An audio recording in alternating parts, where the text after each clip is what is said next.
let's call the meeting to order. I would like to just do things a little bit differently than we've done them in the past. I'm just going to call a roll, and I'm going to call it in the order that I would like the voting to go, so we're not all waiting for somebody else to vote. Woody Chidick, Aye. Present. Lee Darst, Aye.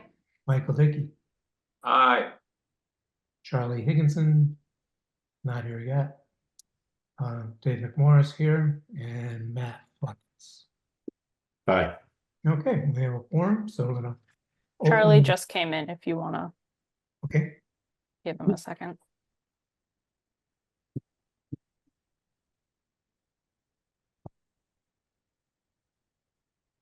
Oh.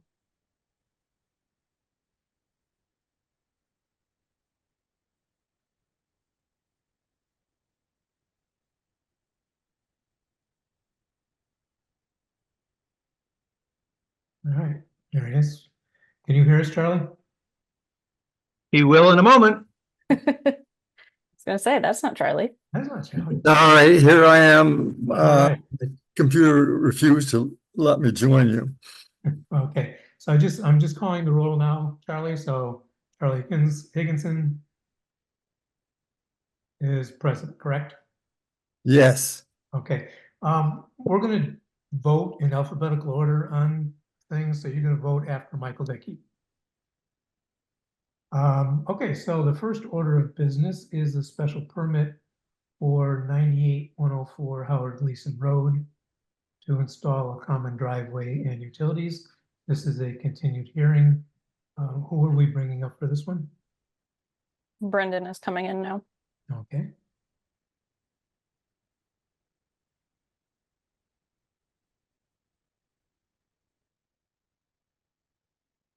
Oh, hi, Brendan. Hi, evening. For the record, Brendan Sullivan with Merrill Engineers and Land Surveyors, here for 98-104 Howard Gleason Road. I believe at the last meeting you were waiting on just determination from conservation. Yes, We have previously got approval from planning board for the common driveway, and we did get an order of conditions and a stormwater permit through conservation, and I forwarded those just as we just got those as recently as last week, so I didn't get them in time for your packets, I don't think, but I did forward them today to the Okay. office. so is there anything else to add to the application or the hearing? Nope, I submitted the revised plans, a couple minor revisions, nothing of really substance. Those revised plans were before the last meeting, correct? Yes, Okay, so there's nothing new from the last meeting other than Concom and planning board approvals. yes, that's correct. Okay, great. Do you want to add Thank anything now, you, or- Philip. I'm sorry, Charlie? I think Charlie was just thanking his son for something. Oh, so Brendan, do you want to add anything else for that hearing? No, I don't think so. Okay, anybody from the board? Anyone in the audience? All right, I move that we close the hearing on 98-104 Howard Gleason Road. Second, Seconded. all right, moved and seconded to close the hearing on 98-104 Howard Gleason Road. Any discussion? All right, all those in favor say aye. Woody Chidick, aye. Carol Higginson, aye. Lee Darst, aye. Mike Dickey, aye. Dave McMorris, aye. Matt Watkins, aye.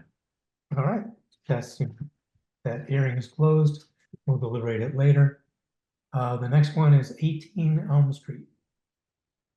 That's a continued hearing also to construct a retaining wall within the setback. And that is a special permit application. Who's here on that one? You have Jed Hannon coming in now. Okay.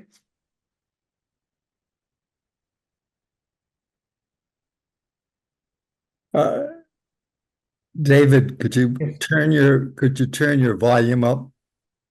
Sure.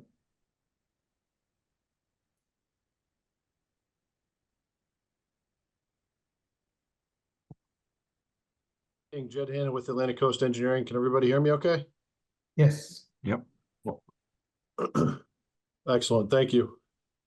So if you recall at the last hearing, was a question as to whether this permit application should be before the planning board. And I spoke with the owner's attorney, Attorney Potter, as well as John Hallen, and they both confirmed that this should be a ZBA special permit application.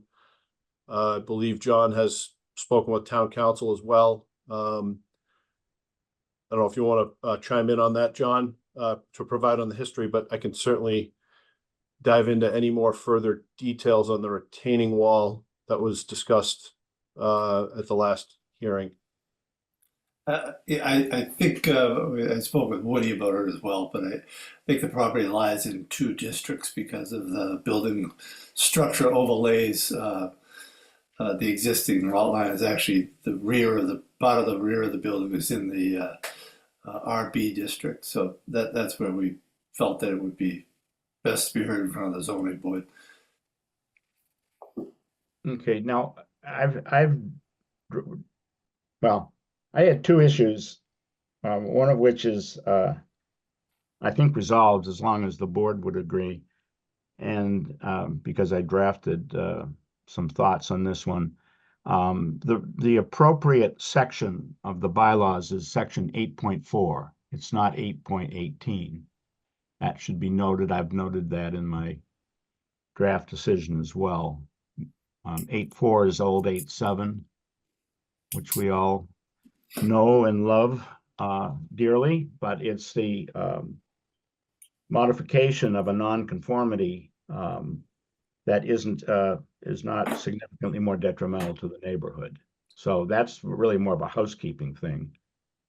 The other piece of information I did ask for last week, I haven't yet to see it, are the dimensions of the prior retaining wall compared to the proposed retaining wall. That would be length, volume, and height.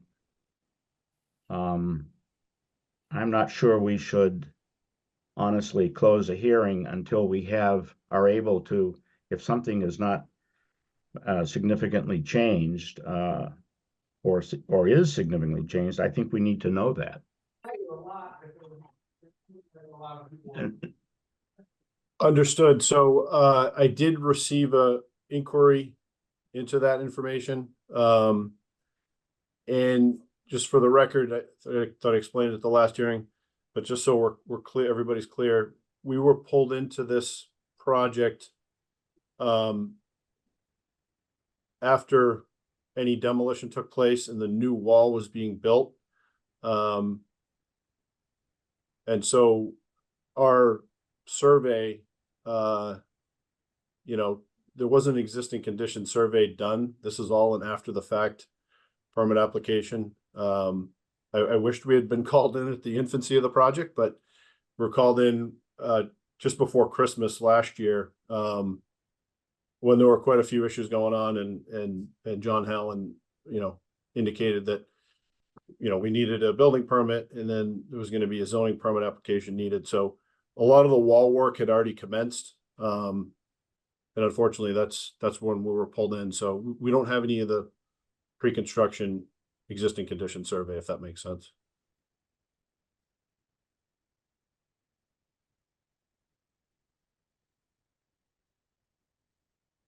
I'm not sure that allays my concern, but I'll let Dave take over.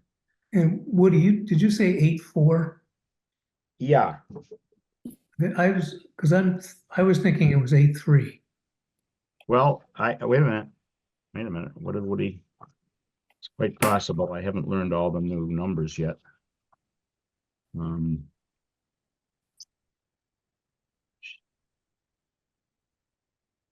sorry about this.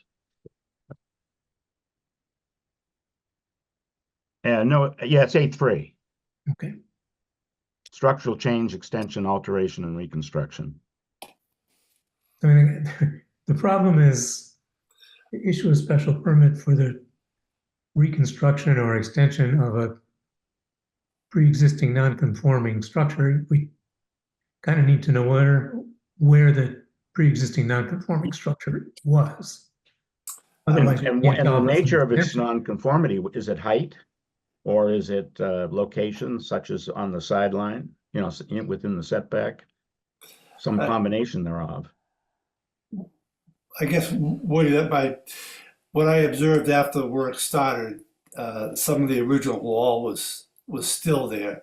The approximate original wall was in the same location, but roughly half the height of the new one. And some of that was built on, and some of it was taken down. There was an existing tree root system that the wall that they had built the new wall over, so we had them remove the tree root as part of that and then extend there. So it'd be roughly to say that the new wall is probably twice the height of the original wall, from what I could figure. Just again, as as it was taken, he built some of the building took place over the old wall, and that got torn down, and then they built up from the ground up. So that's kind of, again, being in there after the fact, it was kind of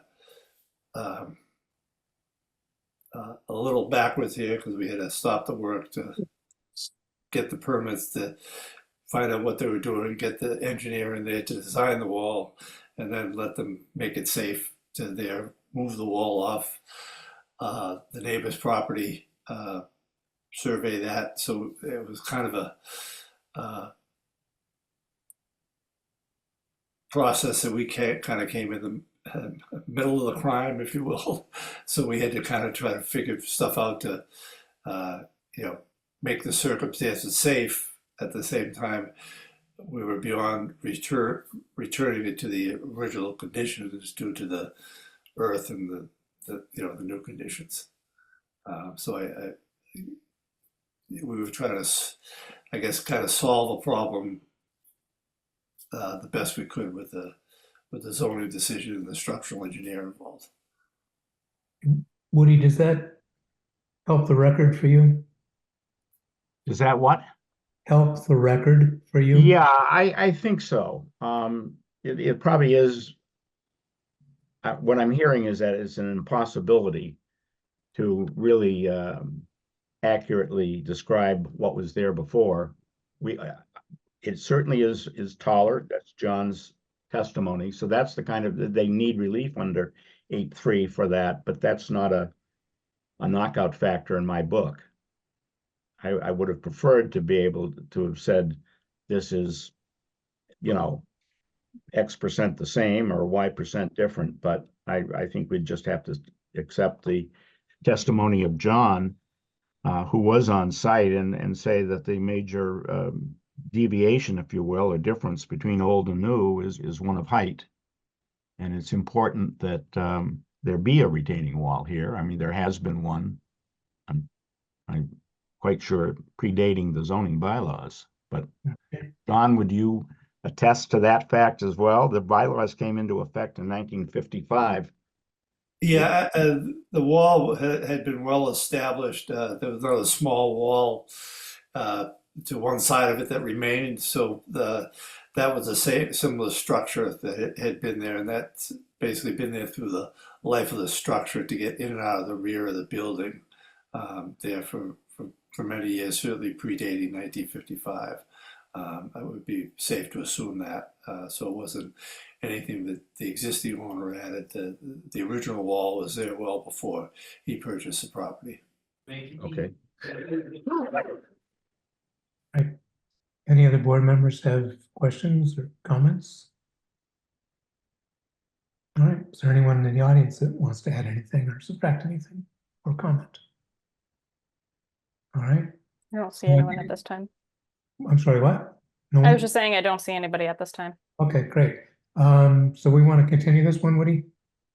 I would say no, if the board is satisfied that I changed some of the language in my draft to cite John Hallen as our kind of, expert testimony, lacking a before version of the after.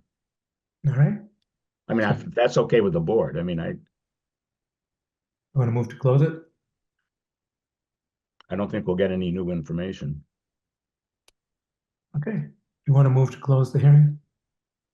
Yeah, I'd make a motion to close the hearing on 81 or 18 Elm Street, 18 Elm Street. Or a second? Second. All right. All those in favor of closing the hearing on 18 Elm, say aye. Woody, Woody Chidick, aye? Lee, Lee Darcey. Michael, Aye. Charlie, Aye. Dave, aye. Matt? Aye. All right. Unanimous, the hearing is closed and we'll move on to our next special permit, which is 137 Nichols Road. But before we move on to that, I just want to let anybody who's observing know that there has been a request to continue the 82 Border Street application. So we will not be hearing any of that one tonight. So if you are hanging on to be part of that hearing, you need not hang on. All right, so 137 Nichols Road, who's representing that one? Attorney Brodsky is coming in now. Okay. Anyone else? Karina Martinez and potentially Susan Hoadley. They're usually on the same call. Okay, Herbert Morris, it's Adam Brodsky. May I proceed? you may.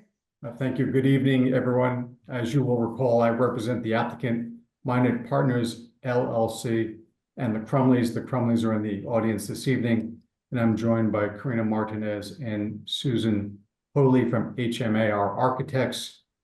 After the last public hearing on July 9th, we were tasked with one deliverable.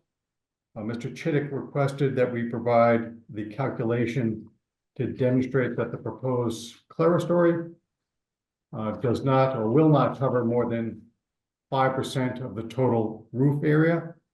HMA submitted a proposed roof plan sheet A104 with a revision date of July 16, 2024. We provided the calculation of the total roof area, which is 677 square feet.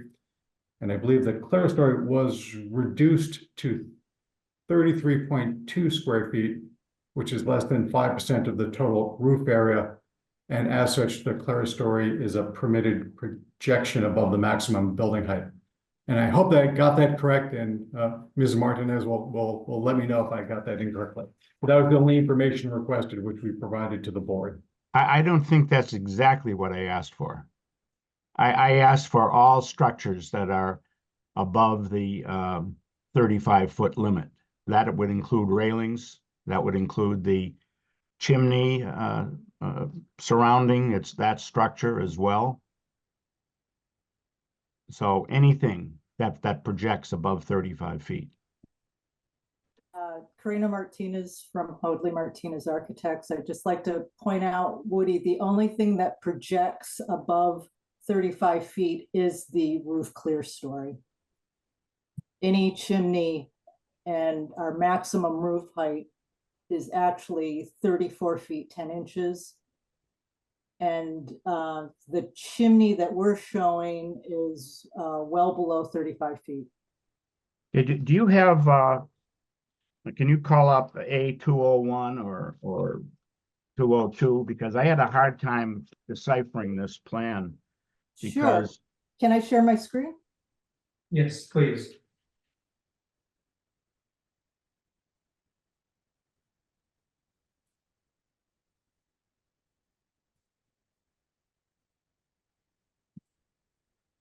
I think this A201 probably shows it best. And I'll try to zoom in. okay, if we go off to the right there, the top roof deck, is 36 feet 11/16 inches. No, that's the sea elevation height.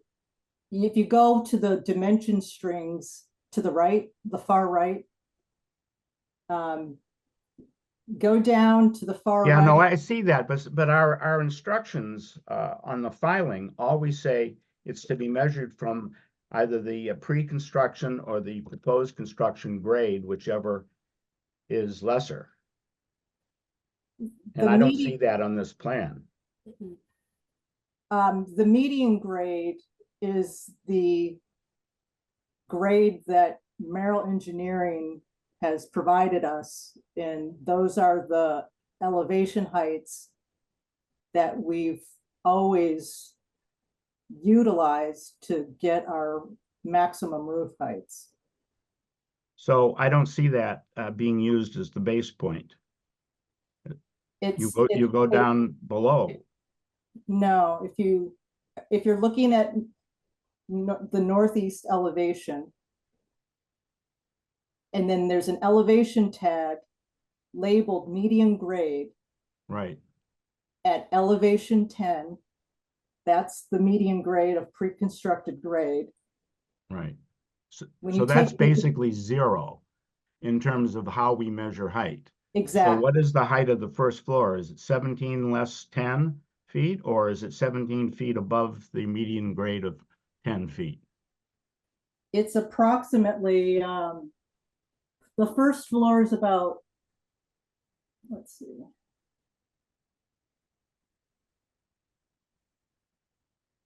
Oh, it's about 7 feet above median grade. If it's about 7 feet, and it's kind of exterior, by the time framing comes in, you may not have habitable space, will you? For, Well, I'm presuming that the first floor is 6 feet something high. this site has varied, it's not a flat site. So when Merrill Engineering does their calculations, they provide the average pre-constructed grade, which is the median grade elevation height of 10 feet, 9 inches sea elevation height. And it's from that grade that we take our dimensions and provide our maximum heights. It's something it's Okay, common. but you know, I don't mean to be pedantic here, but pre-construct, it's the lower of pre-construction or post-construction grade. And a post-construction, if the median grade is pre-construction, I see excavation going on that's lowered the grade post-construction, and that calculation isn't here, but that is where all measurements, in my estimation, should start. At post-construction grade? Yeah, that's what our definition of height says. Height, let me just read it too quickly. The vertical distance from the lower of the pre-construction grade or the finished grade to the highest point of the building roof. The vertical distance from the lower of, and I see it's probably finished grade is lower than the pre-construction grade, because you're adding a We're not garage. really underneath it. changing anything. I mean, I don't have Merrill, the civil engineer's document, but we're not changing the grade on this project. So whatever calculations that Merrill has provided us wouldn't even be altered in the post-construction piece of the project. Okay, so there was no or will be no excavation as this No. project moves forward. Exactly. We're not Right, even. well, then we come back into measurement, and it would be helpful if we had a plan that actually deals with the way we have historically viewed height.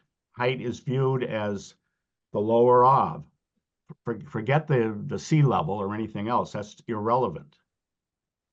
Well, the elevation that we're looking at right now shows the grade lower, but if you go down to the elevation below, you can see the grade is much higher. It just depends Yeah. on which elevation you're looking at. So Okay, the but you median gotta grade is start at the median grade then. correct. And that's So what, everything above it, so the first floor is 7 feet high, the second floor is 15 feet high, roughly. I think, Is that what is I'm it- seeing here? So, is part of the first floor, actually, I guess it's under the first floor, is below grade. Part of it's below grade. so this existing house has a lower level with a garage, and that's what you see right here. And you go up to the several steps to meet the first floor. And it looks like the first floor has about 8 feet of height, roughly. Rough, yeah, it's about, yes, you're correct. And then Woody on the far right there, I know we're not used to seeing the sea level stuff, but it looks like on the far right there, they show the height from median grade to the top of the structure without the projection as being, is that 34? yeah, the roof deck, the top of the roof deck is 36 feet. That's 36 feet from what, sea level? Exact, that's the sea level height. So when. Well, that isn't what we've asked for. That isn't what we evaluate. Well, that's why I provide the dimensions here along the side, which take the dimension from the median Okay, grade. so that's the 34. If you can Yeah. see, it says 34 feet, 10 inches, top of primary roof. And then the dimension to the right is 39 feet to top of non-habitable roof projection. Okay, now go to the same page here, but just the other, the rendering at the bottom. You've got two other, well, I think you may, do you have any railings on the roof? Not on the upper portion. The only thing that's projecting above the 35 feet is our clear story. And you don't have any, that chimney is not, This chimney is a gas chimney, and it only has a flue that's lower than 35 feet.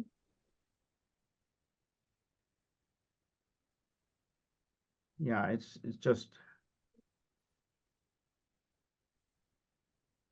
Okay, so you're saying that there's no structure on top of on that roof deck. The top of the roof, what is the top of the roof deck? The roof deck is much, are you talking about the higher roof? Well, I don't know, I'm just looking at your plan and it says top roof deck. I see a line over there, but I don't see it, You're speaking of our highest roof. We have many roof decks. Are you speaking of this high point here? yeah, all right, what's that? That is measured 34 feet, 10 inches from median grade to the high point. With no. Okay, and the high point of, as we go down to the bottom of this page. Okay, so there is no railing or anything of that sort. That Not on the high roof, only on the low roof deck. okay. I apologize to the board for my confusion. It would certainly help if everything were measured the way our bylaws or Yeah. policy states, rather than from some sea level thing that we don't use. I think, Woody, the surveyor measurements that you see are confusing, but they're able to use them at the end of the project for their as-built to confirm that all the heights were on the right page, in the right way where they survey it. So it's almost a different language. You're right, and we have this confusion a lot with that, but the survey measurements are different from the height measurements that we usually see on the zoning board. So again, but those measurements come at the end when they do their as-built, and they figure out and convert it back to the feet and inches that we see, in there. So you do see the two different measurements. So you're not alone. I agree. We've had the confusion before. I think that probably going forward, we will leave those sea level dimensions off and stick with the information that you're specifically looking for.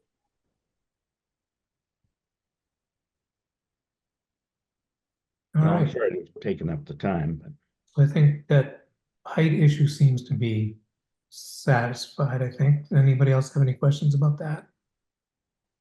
All right, any discussion or questions about anything else about the project as far as setbacks or nonconformities?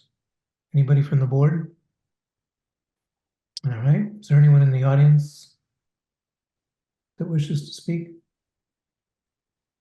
Okay. No. And this is Michael's draft, correct?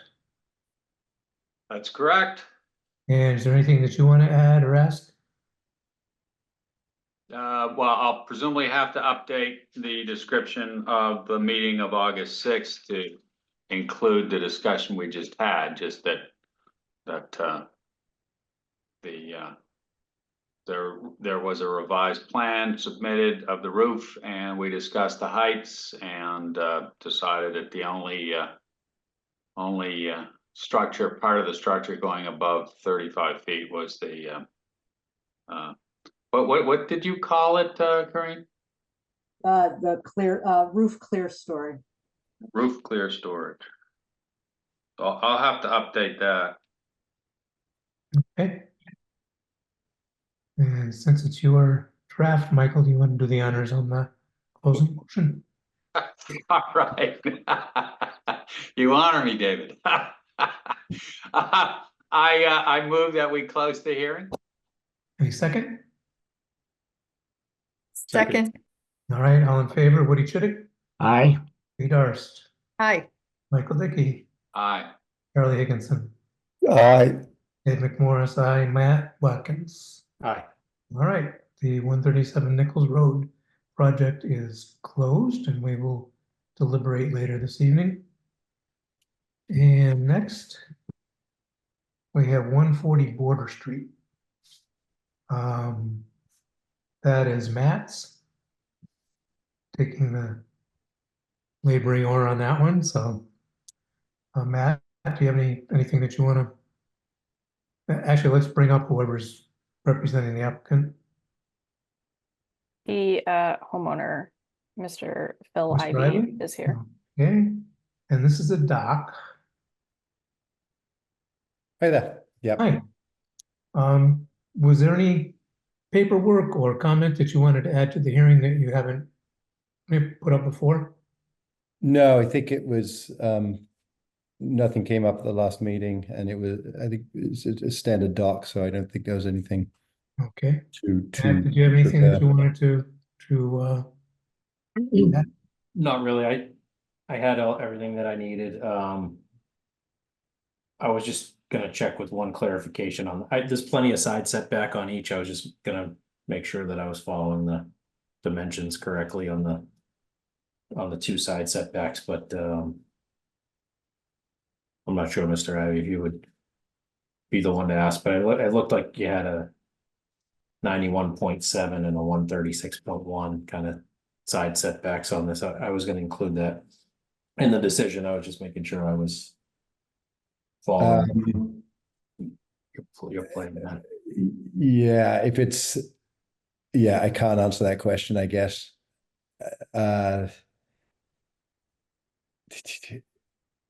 But I think I can,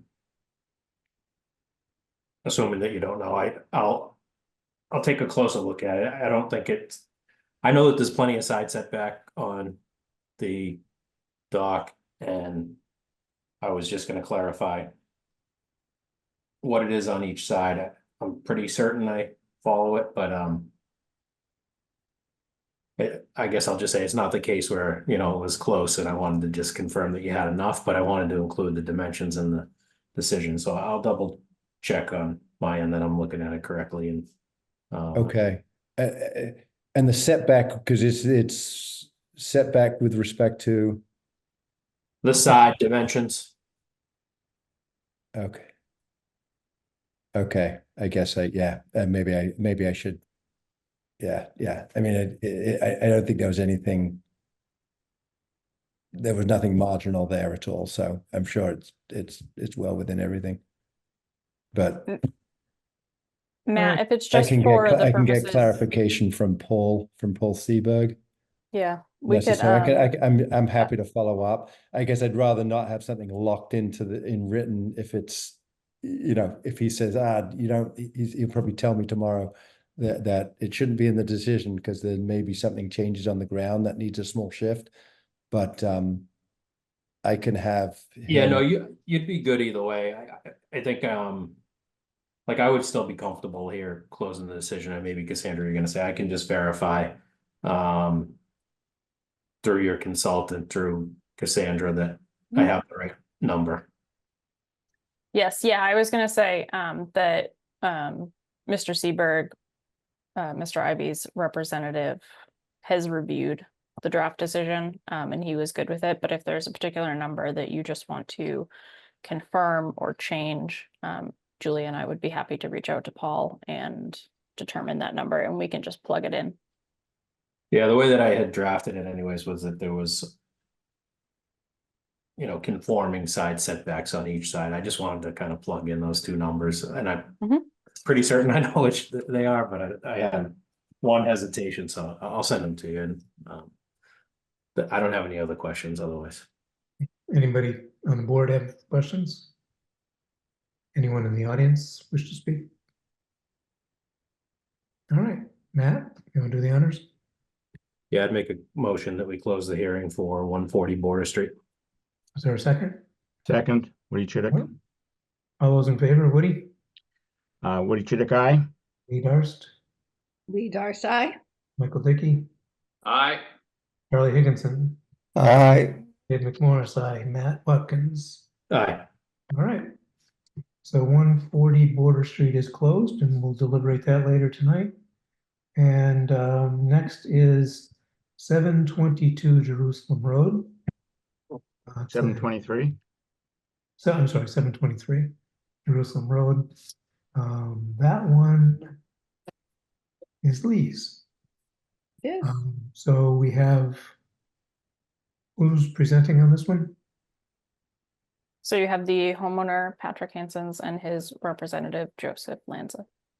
All right. Just before we begin this one, I don't think there's anyone in the audience that we didn't have before, but I just want to repeat that the Border Street application will be continued tonight and we will not be hearing anything on it. So if anybody's waiting for that, you don't need to. So let's begin this one. Who wants to speak first? Lee, there's a draft on this one, right? Yes, there is. Did you have any questions that you wanted to clear up or? Yep. All right, and did the applicant have anything they wanted to add, or are you satisfied with everything that's in? No, we're satisfied with everything that was discussed last time. Okay, great. Anybody on the board have anything they want to ask? Anyone in the audience? Lee, did we need any language on the, I did look at your draft and the parking lot piece of it. I think I just made a note. So do we need any information on, I guess, was that strictly Concom?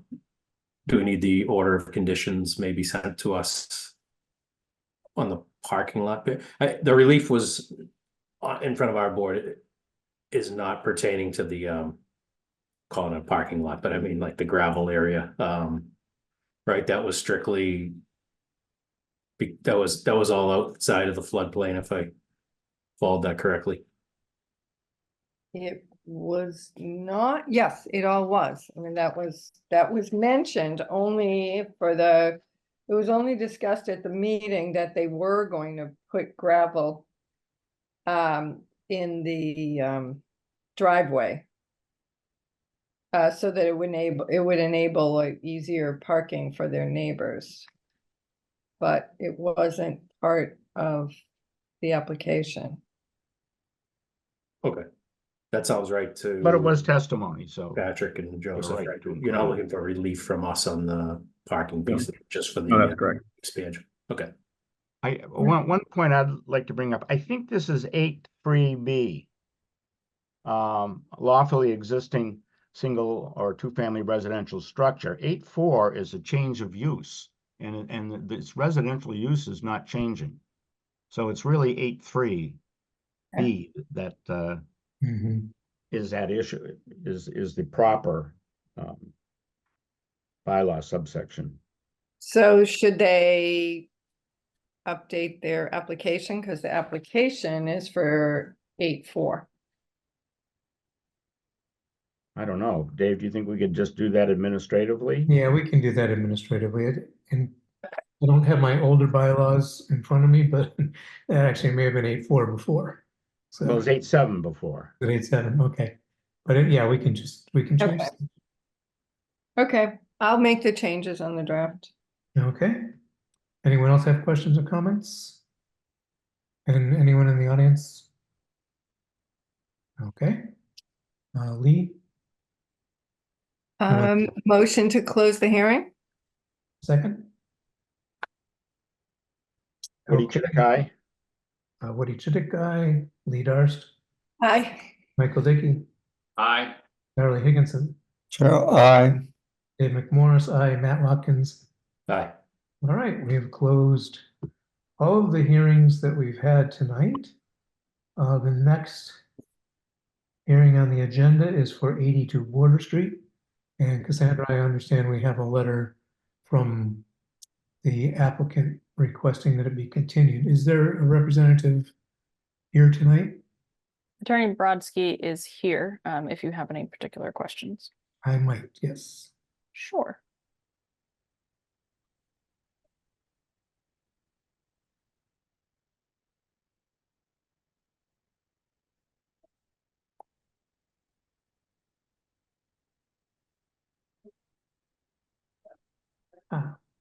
Welcome again. Good evening, Chair McMorris. My name is Adam Brodsky, and I represent Co Lobster LLC, the applicant. All right, and I understand that you are seeking to just continue this hearing tonight till the September meeting? Yes, sir. Okay. I would ask that before the September meeting that we may have some questions that I would hope you can help us with on height and parking, which seem to be fairly common issues. I'm sure you're quite prepared to deal with them, so hopefully you will be in September as well. I will do my best to be prepared to answer your questions. Since you've opened the public hearing, if there are any questions and you wish to send those to us ahead of time, we're happy to be prepared to address them specifically. Okay. Is there a motion to continue the hearing till September? So moved. Second? Second. All right, all those in favor of moving the 82 Border Street hearing till, continuing it until our September 10th meeting, please say aye. Woody Chitik, Woody Chitik, aye. Lee Darst, Aye. Michael Dickey, Aye.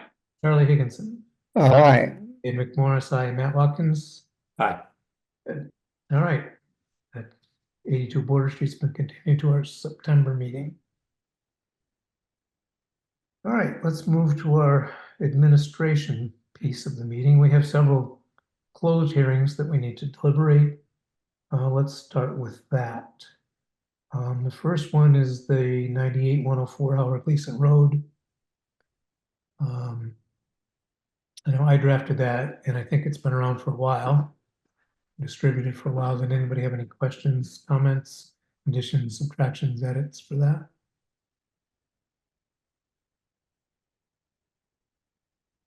Okay, hearing none. No, I think you just add, to it, right, that the stormwater and order of conditions were received, if you didn't have that already. I From, didn't have that in there, but I will. That's the Okay. one thing we're waiting for.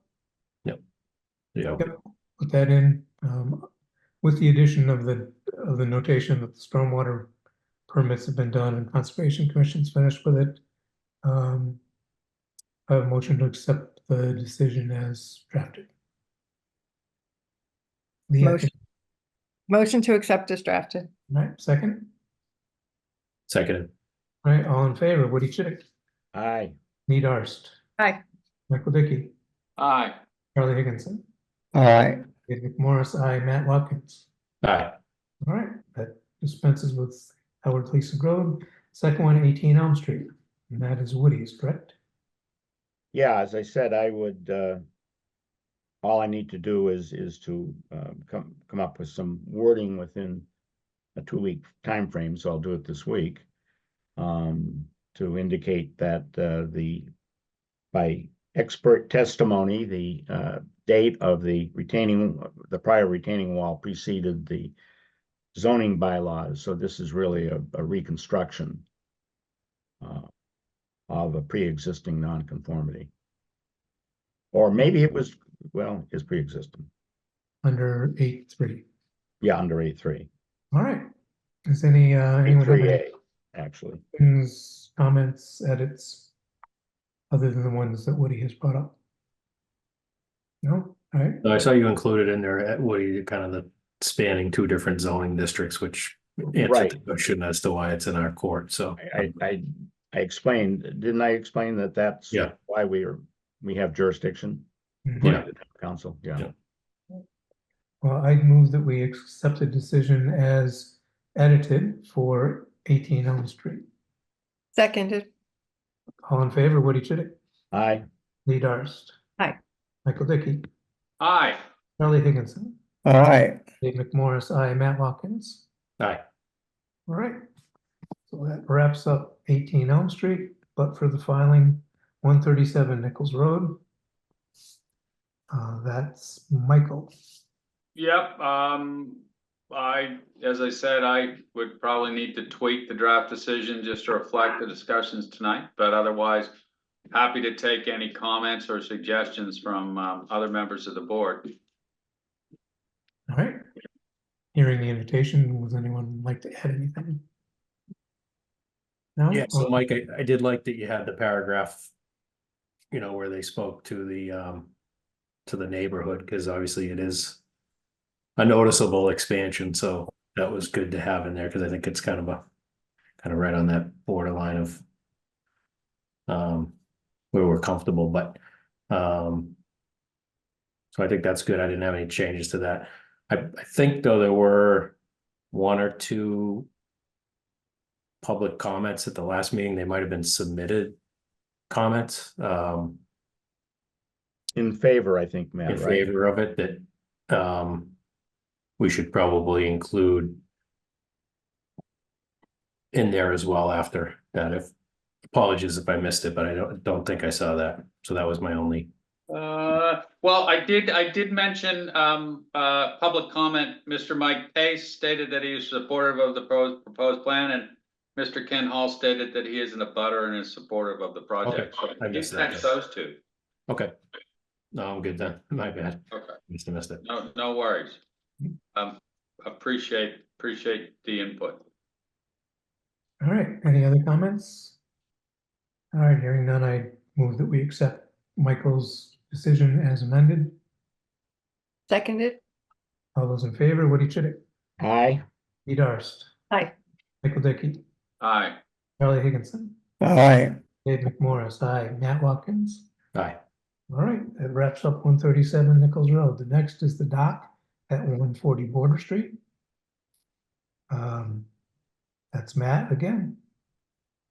Yep, so I drafted a decision in favor of approving the dock. It did meet all of our criteria and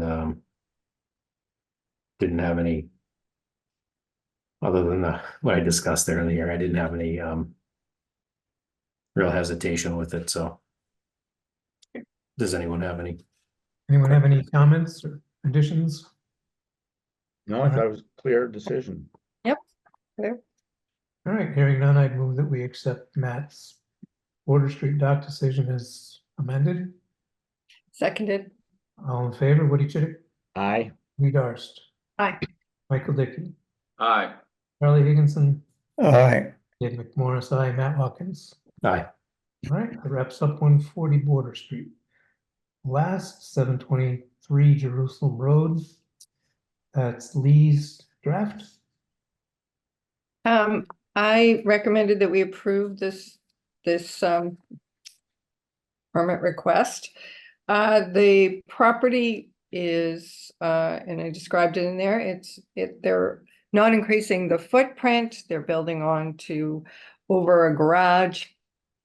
Although they will increase it by 23% in the non-conforming. A good portion of the house is non-conforming because while it's on a very large piece of land, it is 6 inches from the from the setback. So therefore, the majority of the house is in the setback. So this will be a 23% increase in the setback. However, there's no increased footage, and there is it's going to be all above on the second floor. The facade will be increased by about 21.2%. We were waiting for 2 things which were provided. One, they had said they reached out to their neighbors, and we have been provided with the email that was sent to them on July 3rd, saying they looked over the renovation plans, the next door neighbors, Katie Dunn, she looked over the renovation plans and all looks good, and want to let you know in advance of your hearing.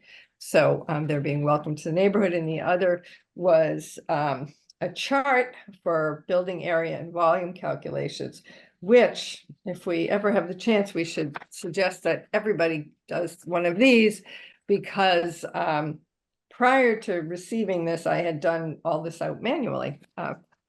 So this is a very handy sheet for someone to turn into to us, because it compiles all of the calculations for building area and volume on one sheet. So I don't know if we want to suggest that again, so we don't have to keep flipping through big sheets of plans. But otherwise, and this is on town sewer, so even though it's on Straits Pond, there's no issues with any issues in the neighborhood. All right. Anyone have any comments, questions, additions? Well, the only thing is, give them relief under 8.3B. Okay, not 8.4. Yes, I have to update with who attended the meeting tonight and the submission since the last meeting. And I will just give it under the proper 8.3B relief. All right. Any other comments? All right, hearing none, I will Maybe throw a sentence in on the gravel. Okay, I will. Just that it's outside the floodplain and not. I just was double checking that to see if it was something we needed, but Okay, I thought it looked good. Thanks. thank you. So I move that we accept Lee's decision as amended. Is there a second? Second, All those in favor, Woody Chidick, Aye. Lee Darst, aye. Vicky, Aye. Charlie Higginson, aye, Morris, aye, Matt Watkins. Aye. All right, that finishes up 723 Jerusalem Road. Next is the July 9th minutes. So everyone had a chance to look them over? Yes, I did. I've got a suggested change in a query. All right, The first suggested change, and Mike, the way it reads on page 2 for the 4 Great Brewster Trail is that Mr. Higginson was quoting a portion of the bylaw that was ultimately removed. That's the, if the road isn't 40 feet wide, you have a different measurement. I don't know whether it was removed intentionally, whether it was a Scrivener's error. Mike, can you enlighten us? Or whether it's somewhere else in the bylaws that we have. Or is it somewhere else? What does Tom Callahan say? Tom Callahan, I've asked him twice, and he said the judge has retired and he has no idea what happened or why. So he could shed no light on it at all. And said the judge is retired and he's not going to bother her so he refused to reach out to question the judge. So, Well, I would reach out and question Tom Callahan, and if Tom doesn't want to take action, I would go to the select board and insist that they reinstate what was inadvertently, I believe, left out. There's never any discussion. Did you have a discussion, Mike, about leaving this out? no, not that I recall anyway. So why don't we assume the most logical assumption is that it was inadvertently left out and it should be reinstated. Is the bylaw committee still exist? It's just No, not. No, they've disbanded? They've disbanded it. It's all charged to the planning board now. All right. Well, Hey, I think- Dave, I would turn to you as our representative to represent us in this little. Yeah, I will Small reach matter. out. I will reach out to the planning board. Who's the chair? Tom, All right, I'll reach out to the planning board chairman and ask that this particular piece of the zoning bylaw be offered at the next town meeting, because I know we have other bylaw changes that'll be considered. Yes. And either it be reinstated or there be a reason articulated of why we don't do the bylaw. But I don't like the idea of amending the bylaw with no deliberation, discussion, etc. So I will reach out to Tom on this. Yeah, and I also don't like the idea of not amending the bylaw because somebody screwed up. Right. Right. I mean, there was a reason for that provision at one point. I don't think that anything's changed since that point, No, so. the good news is the language already exists. We don't even have to invent anything new. We simply have to. Okay. Wait, Charlie's got a question. But the house, the setback from on Great Brewster Trail, the house was built well before, and we're accusing a lot of other modifications. It won't make any difference. This is a prior use and therefore a prior dimension and is we've accepted it. Yeah, I think it's the 10-foot right of way, 10 feet setback on a driveway. This isn't. We've said that does not apply because it's a prior fact. Right, I think for this particular application, it's of no practical significance. But That's my that belief. particular bylaw provision may be of practical significance at some future date, so we need to address the issue, but not in the context of this particular application. Yeah.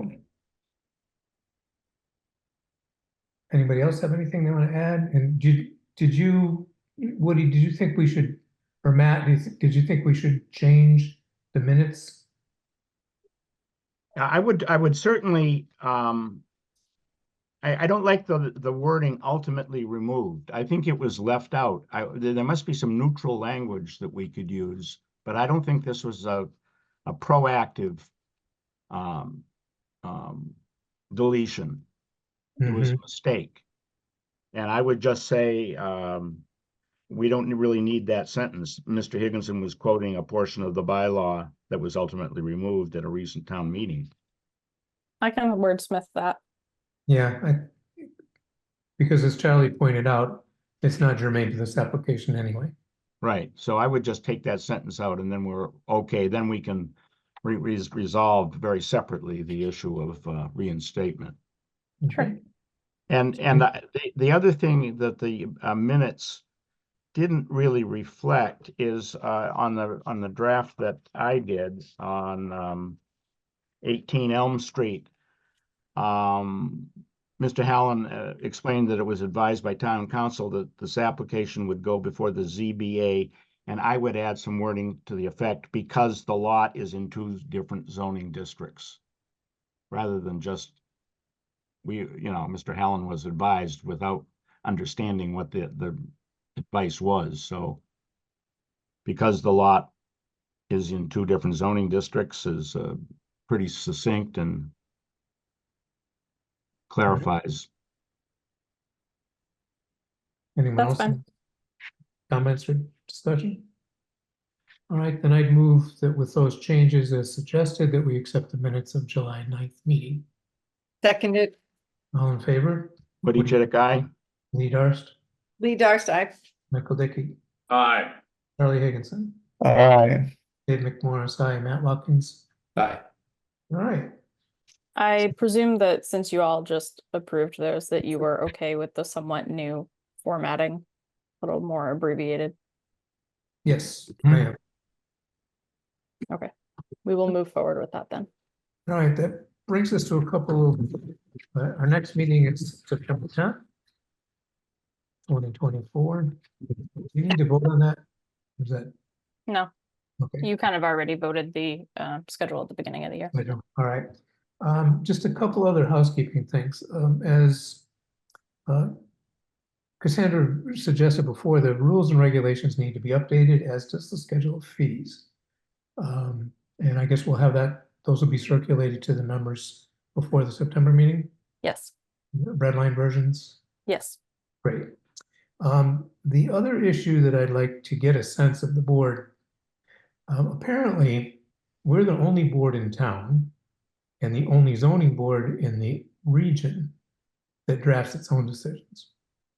And I guess there's been some suggestion by town council and the staff that town staff can draft our decisions for us. We can then review them, make whatever changes need to be made. But it would take the onus of drafting decisions off of the board members, or the pleasure of drafting board decisions off the board members. How does everyone feel about that? I think that's great. I think there'll be consistency in all the decisions. I think that's one of the reasons the town council likes the idea. Matt, what do you think?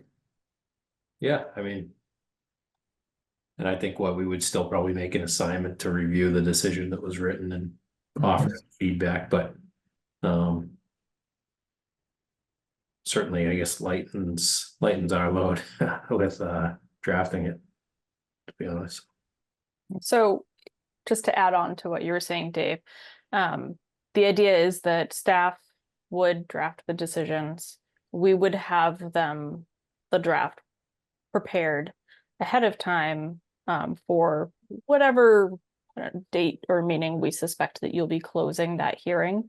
And we could include those draft decisions in your packets. So you may not even have to assign one person to review them, because you will all have the opportunity to review the language, make sure that, whatever you want conditioned or anything is in there. And then one of the other things that we were going to add is it used to be practiced that the board members would sign the decisions, and then at some point that fell out of practice and staff has been signing them, but we'd like to revert back to having the full member signing the decisions. So that's Right. like a secondary accountability as well. Okay, and if a member's not available to sign it in person, how do we deal with that? So we're going to get signature stamps for the full members, provided that you decide to go this route. But I didn't want to order anything without your decisions. Okay. Charlie, what do you think? Just, Dave, one other follow-up question on that. If just a thought with maybe the transition for the first few months, could they be co-written just to give the staff a little help in that process? And then The second point was maybe on a larger decision coming up. For example, I know there's one on the 10th that might be quite complicated. Would that be something that you would maybe ask council to aid us in writing because of the decision? But just kind of thoughts for you guys. Yeah, I think it's important that our decisions are legally defensible and written in such a way that they're understandable, well-grounded, factually and legally. I think in the more complicated or controversial cases, it's important that town council get at least a look at them. I'm not sure that we want to be spending the town's money to have town council draft decisions. But certainly it warrants review on more complicated things. I do think also it's a good idea as we start this process that maybe we do assign particular hearings to particular people to work with whoever is drafting the decision on the staff. And see how it works out. What do you think, Woody? Yeah, I'd like to underscore the point about complications. I can't remember exactly when, but about 6 years ago, another town council firm had assigned a lawyer to a complicated case, and the lawyer couldn't attend every meeting, so she had a sub who didn't get it at all. And we really had to sort of start again. I don't mean start the hearing again, but the drafting was not benefited by a person who was there periodically, but not continually at our hearings. So on something complicated, such as whatever we may have next go round, it's probably the one that's been continued tonight. I would like to see maybe not. Well, I'd like town council to help, but maybe town council could review our decision unless she or whoever they've assigned is really able to attend all the sessions of a hearing. Yeah, that's pretty expensive. Yeah. And it does strike me that one of the benefits of having a board with so many people with such long experience on the board and with legal training, etc., that there's some benefit to that. And I think having sat through the hearing each night and hearing all the evidence and the input that everyone has is a valuable thing. And if town council can't do that, Well, why don't we turn the model figuring around out and one of who us went- draft it and town council then says this is sound or you're missing a legal points as opposed to evidentiary points. I don't know. yeah, I think that makes sense. So typically the way that is done with the planning board, just as like a little background, is for the more complicated ones like subdivisions or things like that, I would draft like a base with like a template with a lot of the nitty-gritty information, advertisement dates, basic information from the general meetings, and then send it off to town council. They would review, add in anything that they think that either needs to be added in or was missed, and then send it back to me. So you're not really having town council draft the decision word for word, because obviously that would take them some time. But for me to give them like a good base of this is what the board's thinking, add in what you need to. And I think your point about having so many people on the board with knowledge is also helpful from that aspect as well.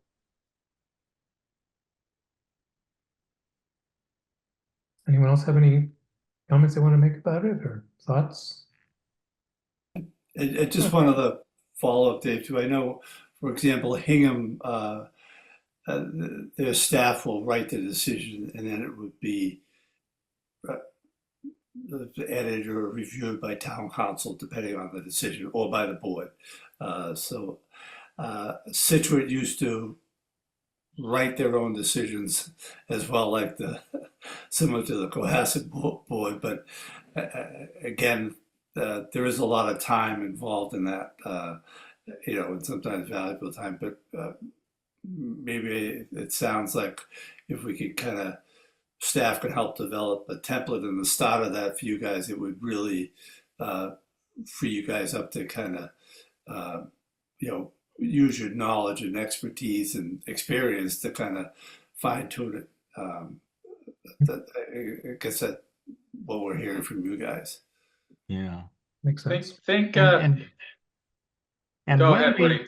on Saturday, I mean, in September rather, when we review our policy and make sure it's pretty up to date, just to say the least, maybe there's one thing we could ask, because I'm a little bit unclear on this, and that is if somebody were to submit an application that doesn't comply or comport with our policy or required evidence, are we obligated to accept it? Are we No, obligated to open a hearing on it if it really is inadequate, written on the back of a paper bag or something? no, that's actually in your rules and regs that you have Okay. the ability to deny an application if you find that it is incomplete and insufficient. Good. I think that's a little different than what he's asking. Do you have to accept it? Or can you just say, we're not accepting this for filing because it's not compliant? The board has the right to not accept it. Okay, so it would be on us to vote whether to accept the application or not. I thought maybe does the town manager or a town clerk rather accept material like that, or does it go directly to you, Cassandra, or John?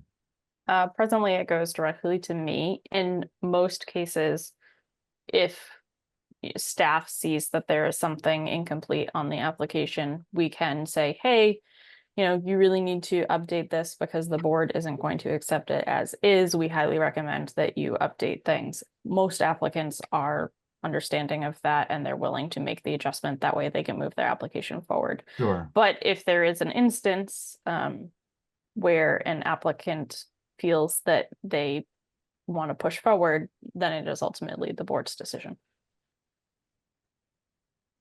Okay. I had a Okay, question too on the drafting, because I've seen some boards, whether it's planning boards or zoning boards, when they're written by the staff, they're actually sent to the applicant and or posted on like the town's website, the actual draft decision before the hearing is held. Is that how you operate with the planning board, or do you reveal this decision the night of the meeting? So with the planning board, we don't post the draft decisions. Most applicants don't request it. Every once in a while, we'll get an attorney requesting a draft decision ahead of time just so they can make sure that everything is there, or make suggested edits, again, particularly with the more complicated ones. Typically, the way that the planning board does it is I will have a draft decision ready for them. They will close the hearing and make the motion to either approve or deny in the same motion. And then whether or not there's conditions that I need to add in after that, I add them in, send it to the planning board members, and then they come in and sign. But once the hearing is closed, as you know, Matt, no further evidence unless asked, during the hearing, can be received. We don't get into a dialogue, a discussion with the applicant or the attorney representing the applicant, et cetera, et cetera. Yeah. Yeah, no, and you did answer my question. I think it was more, I've been in front of even some boards where the applicant is like sent the decision ahead of time, so it's less of a guessing game. I wouldn't suggest that we go that route, but I didn't know if like the planning board goes that route when it was written by the staff. And then sometimes they'll even read the entire decision, like at the meeting and offer up any. Oh, that would take a long time Or for some of their decisions. Yeah. It'll be easier to each of us write them than sit and listen to somebody laboriously Yeah. reading page after page. I was just gonna add, I'll be frank, I mean, that takes me a couple hours, so best part of an evening to, gin up a decision. I wouldn't, it's not a huge burden, but I wouldn't complain about getting that time back. But I think, bigger picture is I like the idea of having consistency. You want to build some reviews and various controls and procedures to make sure that that things are accurate. But the board's undergoing change and things are moving, and you may, if you may make the board a volunteer more, might be more attractive going forward to a volunteer or potential volunteer to the board if that you can indicate that in terms of a time commitment, it's more about attending the meetings rather than meetings plus an evening or two drafting decisions as well. So you might want to keep that in mind. And I think Cassandra and Julia, Lee Darst's idea of following that page that she waved, the comprehensive statistical page to our rules and procedures would be a good one, I think, because sometimes, I mean, somebody who appears regularly before us, has been down that road, but other times it's, people are taken aback. You really want this? How do you calculate it, et cetera? So. And it's, Lee has a nice template there too. Yeah, that's what I mean. It's a template that Really good. we With the could blanks. follow, much as we have a template in zoning for parking and things of that sort. And I mean, docs. they maybe don't have to put on the little picture on top, but No. Yeah, all this was very summarized what was on all of the pages that, you usually have to flip back and forth. That is one of the more Exactly. time-consuming parts of drafting decisions is flipping back and forth, looking for the numbers. Yes, that is exactly so it'll it. be easy for the applicant to prepare this upon submission. Yep, Mhm. we can add that in. Yeah, Right. I think that it's like, that's a nice handy. This is probably one of the more concise summaries that we've received. Good. Build it into the requirements. Yeah. No, yeah, for sure. Yeah, we're trying to make the staff's job easier. So they'll have all this statistical stuff in hand. I think it's just good to update things, Yeah, no, you're to right. get You're with the current absolutely- times. I think absolutely. when I looked the last time it was updated was 2008, so it's been a bit. Things Yeah. have changed. Things have changed a bit. Oh, it's just like yesterday to me. Well, also, I think that, that Julia, our new addition, and, has experience in doing these types of administrative well, they're more than administrative, but tasks at other towns. And I think that so we should take advantage of her knowledge and abilities to do this. So that there is, as everyone says, there is consistency in a format and timeliness. Yeah, good. Probably move along quicker if we have the drafts ahead of time for some of the things you've already pointed out some of the things that we need to discuss. And I think that, moving things through and not continuing. And I think if you're drafting the decisions ahead of time, you can say, oh, I'm going to ask the architect to submit this or the applicant to submit this ahead of time because this is what I see missing. So Jill, you could say this is missing and we're gonna need it, rather than having to continue meetings on and on and on for pieces that get left out, but that we're not there yet for it, so. Mhm. On that note about timeliness, I was just going to make mention that for those of you that are editing your decisions, we do have 2 weeks to file them, which is a deadline of the 20th. So if we could ideally get them a little bit ahead of the 20th, so we have time to prepare them for filing, that Sure. would be great. With just minor edits, so it should be. Right. everybody should- Shouldn't take everybody too long. I just wanted to make sure that I'm caught up. It looks to me like the only open application that we have at the moment is the 82 Border Street. Is that correct? For your August meeting, yes, you have 2 Okay. additional filings for September, and then we received word that we're going to get another one tomorrow for September. Okay. So you will have 3 new ones for September. So we'll be busy. All right, so I just making sure everything else is like put in the recycling. That's great. Yes. All right, does anyone else have anything they want to add or discuss or whatever? All right. Actually, one thing that came to mind, you might know, John, off the top of your head, I saw Cassandra, it was probably like 2 months ago, you sent us that, I think it was an anonymous letter about the sign over the Feng Shui. I remember seeing that, and so was that something that we were gonna act on? John? I believe John received the same anonymous letter. I don't know if there's a status on that or not. No, what was there, a sign over the feng shui? Is that the? Yeah, I that think they doesn't- were complaining about the large sign on the corner that is solely for feng shui, and the letter Oh, and Sawyer claims Street. that they're corner. closing, and that once they close, that sign should be removed and no other sign should be allowed.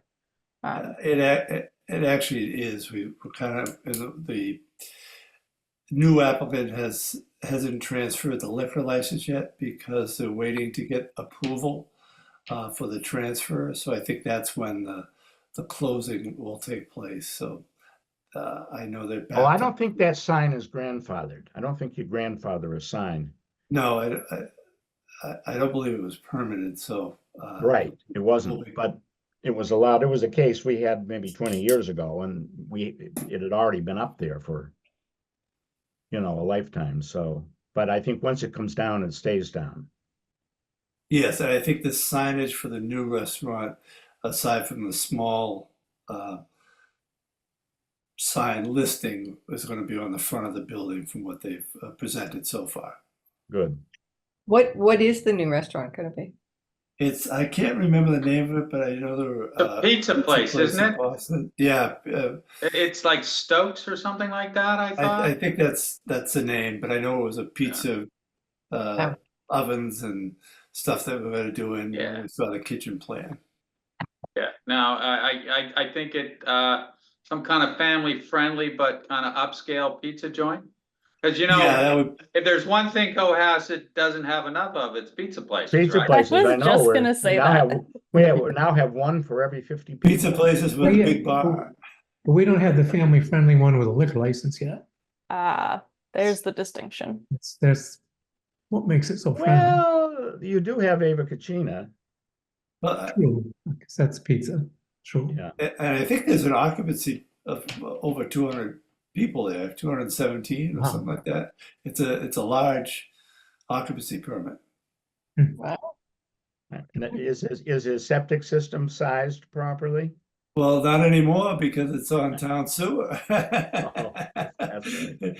And they put a new grease trap in as well, that they were required to. And I think next door to the feng shui, I think there's a new fitness place that is, they applied for a permit application to build that up too. So there will be another tenant going in there. So you can work off the pizza you just ate. Right, and then you go down to the golf club, and Yeah, no new tenants on that stretch though, right? Where the golf club, like everything below the apartments is still. No, the liquor they store is did have going in there. one relocation of the liquor store. It moved from one there, so that's should be opening soon down the far end of building 390 next to the Stop and Shop. That's one of the less successful structures I've seen in the decade. And then at the other end of 3A, I think it's 790, where the CVS is there. They've got tenant fit outs there with Chase Bank going into where the old Victoria was. Victoria's moving down to the middle of the building with a new fit out, and the shoe market being rebuilt next to the veterinarians. And you have another bank going in across from Village Greenery, don't you? Isn't that a No, bank as well? that's That's fine. actually, I guess like a contractor, Oh, Yeah, The contractor thing is they pays. financed it. I see, okay. Yeah, Yeah, it's a plumbing. South Coastal, or were they the finance? Okay, well, Okay. Anybody else have anything? All right. Entertain a motion to adjourn. so Seconded. moved. Oh, seconded. All right. All those in favor, Woody Chidick, Aye. Lee Darst, Aye. Michael Dickey, Aye. Charlie Higginson. He's Charlie? muted. Charlie's muted. Okay, Charlie self-adjourned. Dave McMorris, aye. Matt Luckins, aye. Charlie, Thumbs up. Okay, thumbs up, Charlie. Okay, There you go. I said we have a visual record. all right, so it's unanimous, we are adjourned. All right. Thank Thanks, you. everybody. Thanks, Good seeing you everybody. all. Anyway, Good Good night. night, everyone. Good night.